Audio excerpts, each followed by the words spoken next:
and welcome. This is the news on NTA International. You can watch this news on Vision TV 247 and other social media platforms displayed on your screen. I am Nolin Ebel Ame and my sign language interpreter is Courage Ogeriahi. Now the headlines.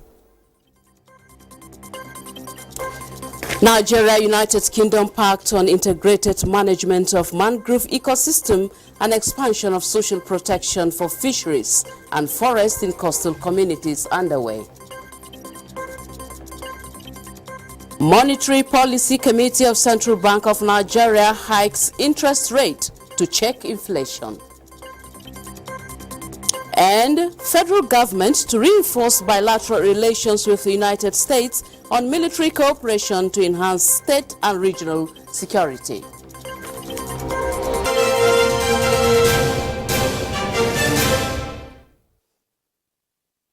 We begin by telling you that President Bola Ahmed Tinubu launched the Expectorate Employment Levy, EEL, a new scheme targeting more employment opportunities for Nigerians and more revenue for the government. The president also unveiled the handbook for the scheme, which is under the Ministry of Interior. State House correspondent Musbah Danwahab reports. The Expectorate Employment Levy, EEL, a scheme mandating employers who hire expatriate workers to make financial contribution to the nation, got the approval of the Federal Executive Council at the twilight of immediate past administration. But for the Renewed Hope administration, any stream of progressive initiative is welcomed and means to give new hope to Nigerians. The Interior Ministry has picked up the project, cleaned it up and ready to make contributions to the administration's plan to generate job opportunities and revenue to finance growth and development of the country. In its core targets, the scheme is also to ensure knowledge and technology transfer from expatriate workers to Nigerians. The main essence is to be sure that if you are bringing an expatriate to work in Nigeria, it should be a job that no Nigerian has the skill to do. Balancing of employment opportunities between Nigerians and expatriates. And of course, closing wage gaps between expatriates and the Nigerian labor force by making it more attractive to hire Nigerians. Beside the revenue that will accrue, I believe the minister, having thought through this, will ensure that if somebody must remain in Nigeria for 10 years, he can't have any excuse not to be able to train a Nigerian to take over that job. Nigeria jobs for Nigeria, that should be the slogan. President Bola Tinubu considers this scheme as another game changer from the stable of Ministry of Interior to renew the hope of Nigerians. We are glad that good effort is being made to retool, re-engineer the finances of the country and make growth our hallmark.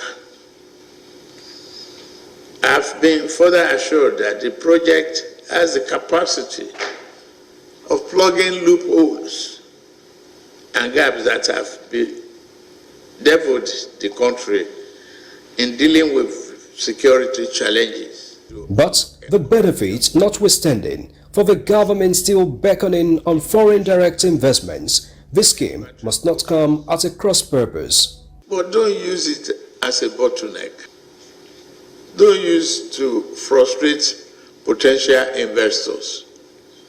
There must be clear line of implementation and effective acceleration of aims and objectives of this program.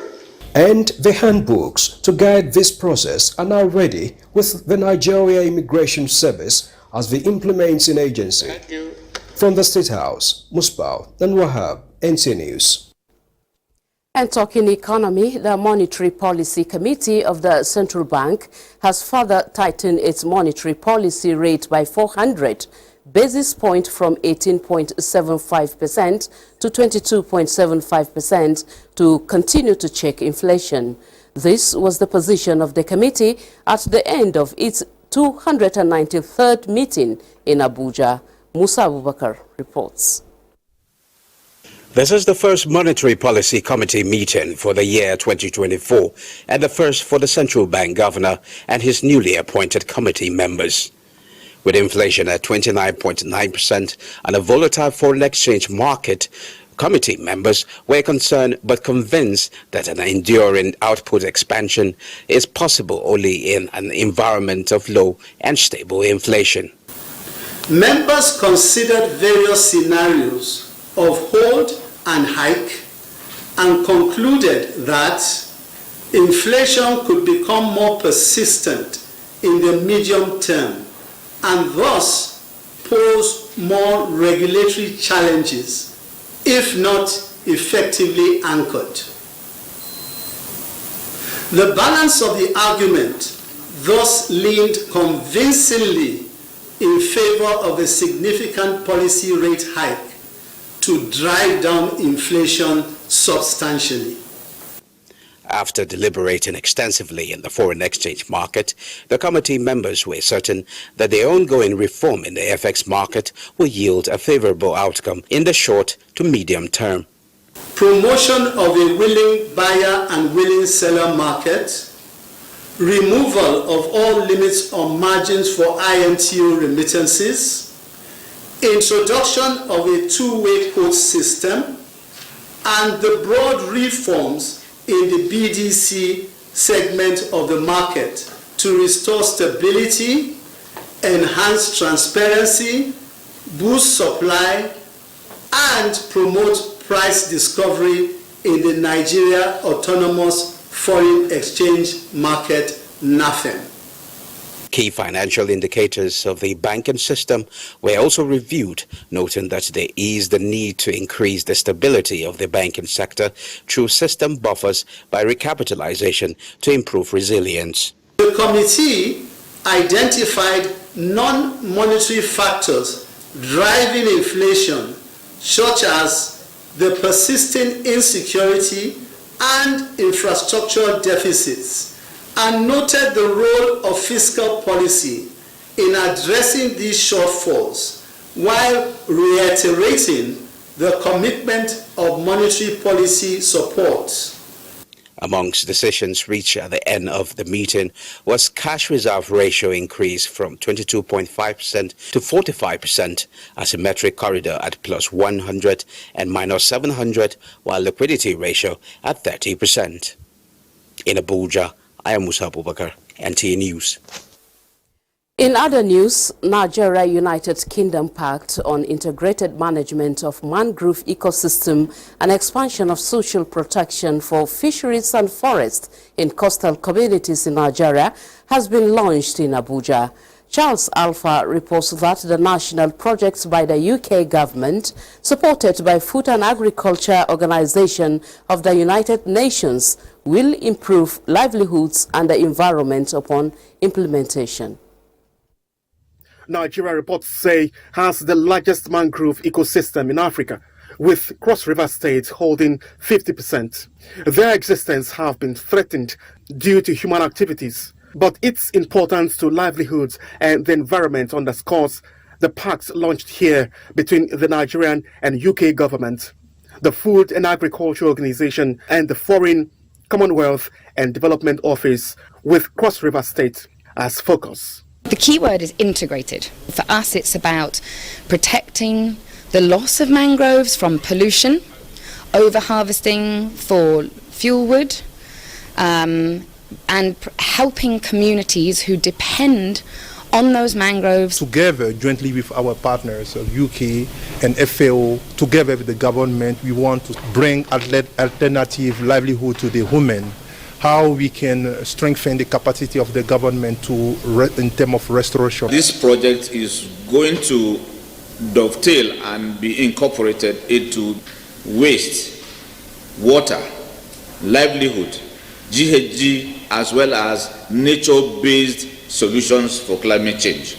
The project seeks to increase adaptive capacity of natural ecosystems in Akpabio, Bakassi, Calabar South, Odukani, and Calabar Municipality local government areas in Cross River State to expand social protection for mangroves and fisheries.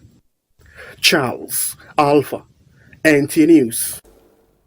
On the international scene, a general amnesty has been announced by Senegal's leader Macky Sall for political protesters arrested since 2021 to 2024.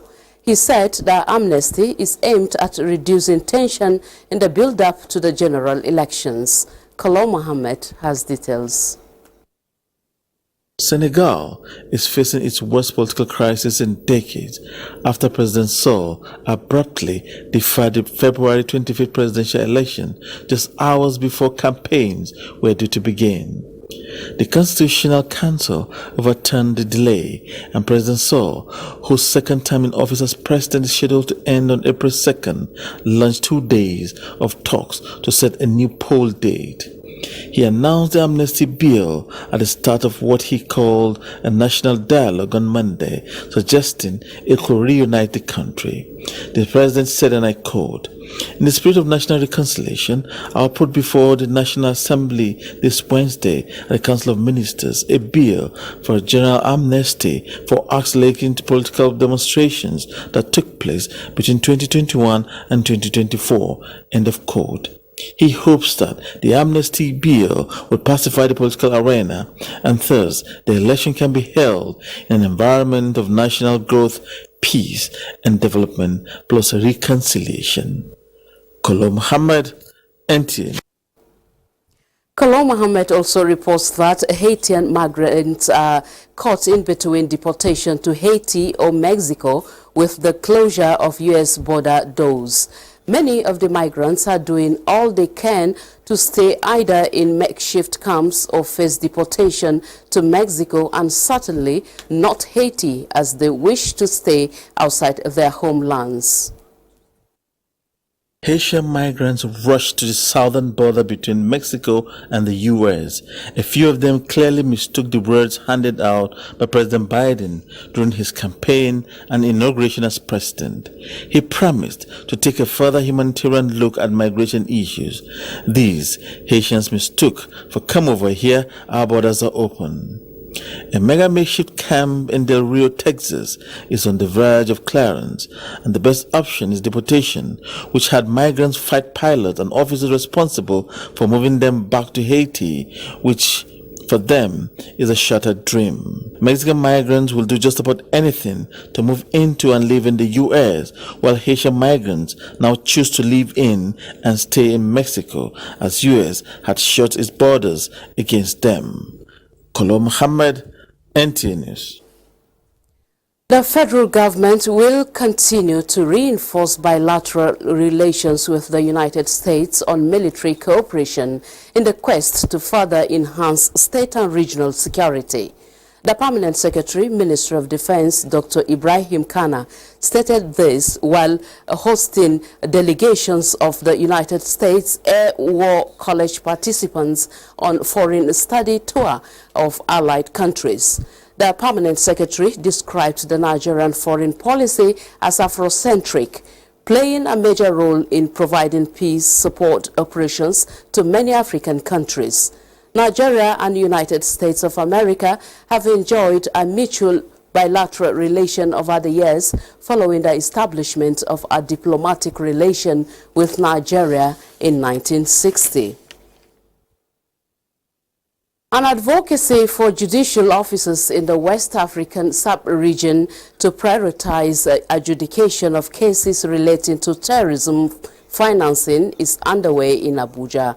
The Director General of Intergovernmental Action Group Against Money Laundering in West Africa, Gerber Edwin Harris, met the advocacy at the opening of a week-long capacity building on countering terrorism financing in the West African bloc.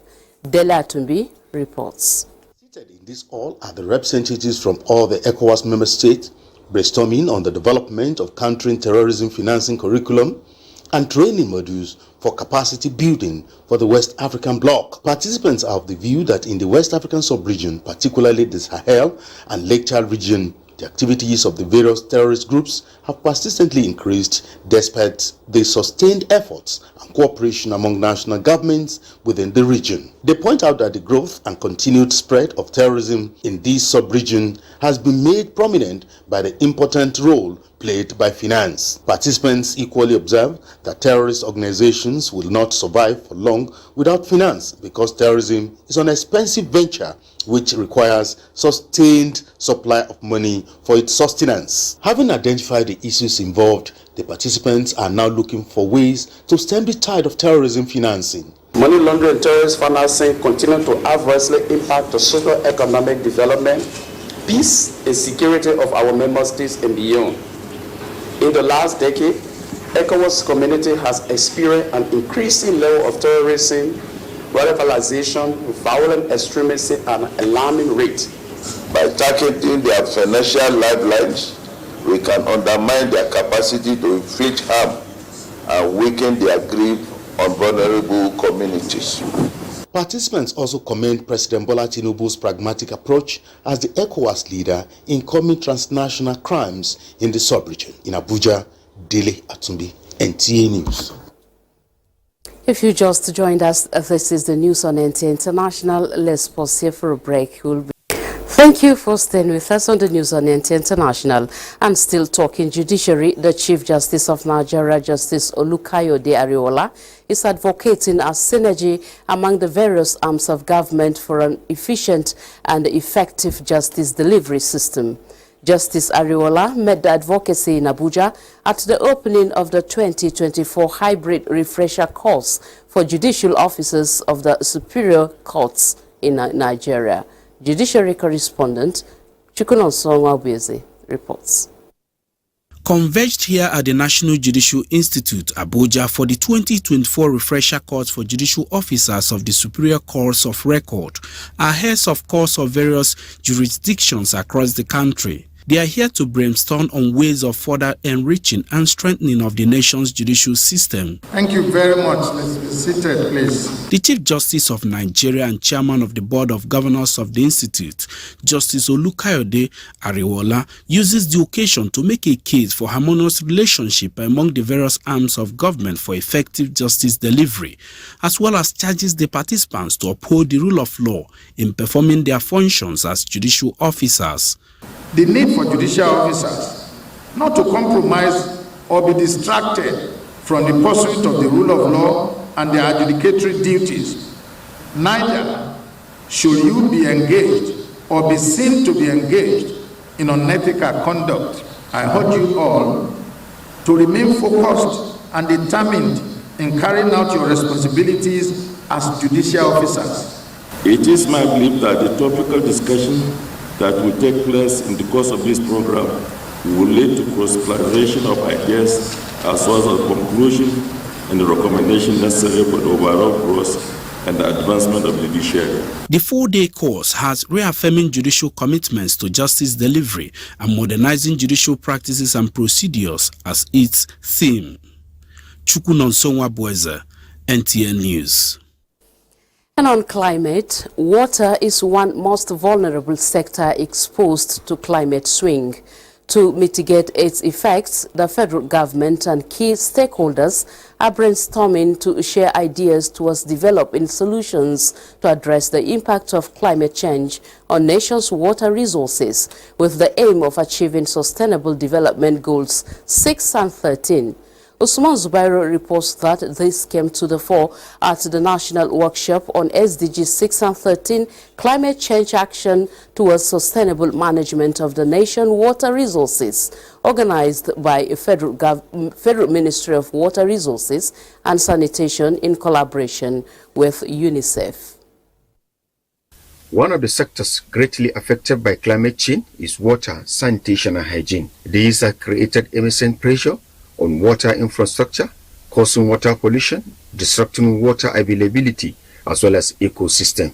This workshop, organized by Federal Ministry of Water Resources and Sanitation in collaboration with UNICEF, brought together relevant key players to harmonize ways of achieving SDG number 6 on water and sanitation, as well as SDG 13 on climate action. Also support state in the preparation of an action plan for the implementation of a climate resilience WASH program. Those SDG goals is to ensure that the present generation demand on water and other resources are met without jeopardizing the needs of the future. Declaring the workshop open, Minister of Water Resources and Sanitation, represented by Permanent Secretary Shehu Aliyu Shinkaibi, says government is fully committed to ensuring access to sustainable, safe drinking water and sanitation, and also that citizens enjoy good health, food and prosperity. He reminded the participants that the flood disaster in 2012 and 2022 affected many states. He said annual flooding being experienced is a confirmation of fact that climate change is real and time to act now. We must therefore engage stakeholders at all levels of governance, development partners and the organized private sector to develop holistic solutions that leaves no one behind. Outcome of this workshop is expected to drive positive change toward the planet to make it more conducive and resilient. Smallsville, NTA News. Nigerians should desist from condemning and working against the sovereignty of the country, but rather be more patriotic and by supporting developmental security agencies with intelligence report to enhance proactive operations. These were the words of the Chief of Defense Staff, General Christopher Musa, at the Defense Correspondents Association of Nigeria seminar in Abuja. Olajide Bello reports that the seminar is focusing on civil-military relations, non-kinetic efforts of the Nigerian military in security management, challenges and prospects. Meet Kikelomo Okere with experience on the defense beat spanning 15 years. She described the terrain as sensitive and challenging, saying this seminar couldn't have come at a better time. There are ways and manners we have to go about the report so that it will not increase the tension that is already going on in the country. The Chief of Defense Staff says, though the overall power potential of the country is still being determined by conventional military artists, there is no doubt that the non-kinetic means are becoming more relevant in the power potentials of Nigeria. I must encourage and implore us all that we must endeavor to continue to remain loyal to constitutional authorities and be patriotic to our great nation. We must learn how to be positive about our country. That's the only way we can produce. So it is not only the media, the government and the officers have a role to play in ensuring that when they are begging an organization, their interests are also taken into consideration. For the man at the helm of affairs of DCAN and NTA's defense correspondent, Ismail Musa, capacity building is key for effective reportage. We are patriotic gentlemen of the pen profession who are willing to promote and project the national security through effective reportage of military security operations and its activities to complement the courageous efforts of men and women of the Nigerian Armed Forces. A veteran defense correspondent and Director General of Voice of Nigeria, Jibrin Baban Dache, speaks on the military-media relations in the age of durable disorder. We all need each other. The military needs the media needs the military. And we are all working for the same purpose, which is national security, national prosperity. So we need to continue to close the gap. This is a convergence of executives and members of the Defense Correspondents Association of Nigeria with a view to charting a new course and more objectivity in their reportage. Olajide Bello, NTA News. And elsewhere, the Nigeria Labour Congress has started its 2 days nationwide protest. Here in Abuja, members of the union marched from the Labour House to the National Assembly protesting economic hardship and insecurity. Labour correspondent Joseph Osen reports that leadership of the 10th National Assembly assured Nigerians that government is engaging with all stakeholders to address the situation as soon as possible. They converge at the Labour House as early as 7 in the morning and march through the major roads of the Federal Capital Territory to to the National Assembly to press on their demands.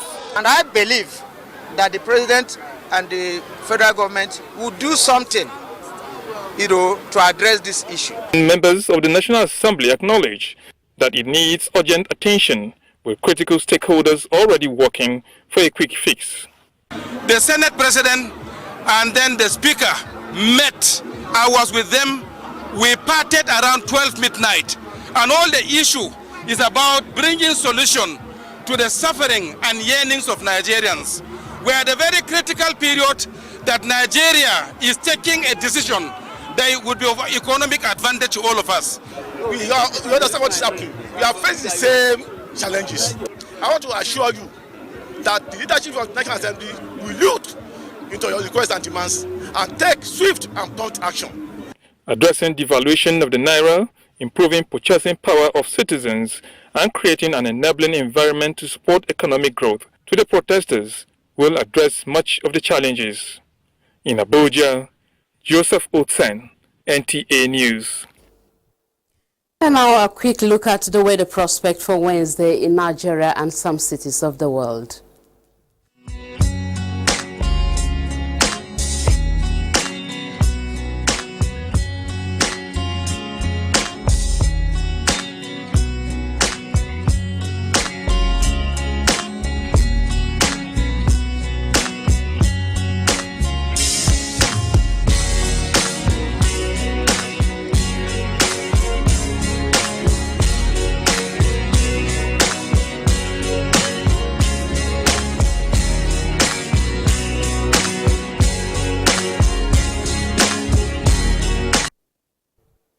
The weather forecast there concludes the news at this hour. Thank you for watching.